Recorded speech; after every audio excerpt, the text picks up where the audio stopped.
வணக்கம். சிவாஜினி ஸ்ரீதரன். தகவல் 469. காலநிலைக்கு ஏற்ற உணவுகள். இலை உதிர்காலம் ஆரம்பித்து விட்டது. காலநிலை மாற்றம் வந்து விட்டது. இந்த காலப்பகுதியில் கிடைக்கும் பூசணிக்காய் அறுவடை செய்யும் காலம். மரோணி விதைகள் வீதிகளிலும் காடுகளிலும் விளைந்து இருக்கும் காலம். வளர்ப்பு மான்கள் காட்டு மான்கள் இறைச்சி விற்பனைக்கு வருங்காலம். ஐரோப்பியர்கள்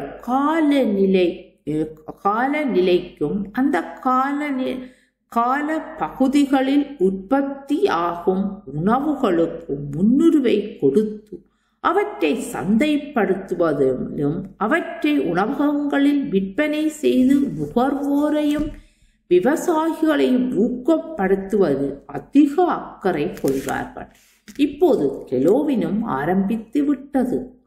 உணவகங்களில் பூசணிக்காய் சூப், மரோணி விதைகள் சோசுடன் மான் இறைச்சி என்பவை உணவு தட்டுக்களை அலங்கரிக்கும் உணவுகள் உணவகங்களில் விநியோகம் செய்து வருவதும் உணவு பிரியர்களின் ஆர்வத்தை கூட்டுகின்றது. இவை எல்லாம் விவசாயிகளின் மூலப்பொருட்களை முதலீடாக கொண்டு பொருளாதாரத்தை கட்டி எழுப்புவதில் பெரும் பங்கு உணவகங்களுக்கும் உண்டு என்றால் அது மிகையாகாது. விவசாயிகளின் வளர்ச்சிக்கும் உயர்ச்சிக்கும் பெரும் பங்கு உள்ளது. இப்பொழுது உங்களிடமும் ஒரு கேள்வி. நீங்கள் அந்தந்த காலப்பகுதியில் கிடைக்கும் உணவுகளை விரும்பி சாப்பிடுவீர்களா?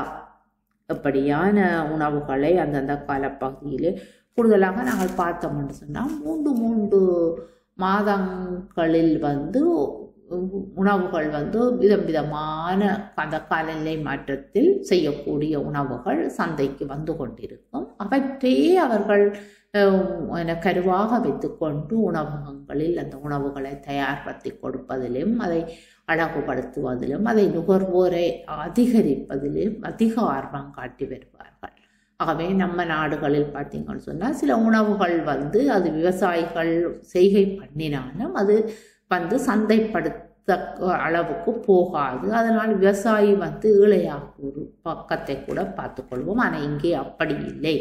இங்கே ஏழைகளின் தோழனாக இருக்கக்கூடிய பூசணிக்காய் இந்த காலப்பகுதியில் அதிக அளவு விற்பனை செய்து நுகர்வோரை அதிகரிப்பதை நாங்கள் கண்ணுற்று பார்க்கின்றோம். ஆகவே நீங்களும் இது சம்பந்தமான உங்களுடைய கருத்துக்களை பகிர்ந்து கொள்ளுங்கள் என்று கூறிக்கொண்டு விடைபெறுகின்றேன். நன்றி, வணக்கம்.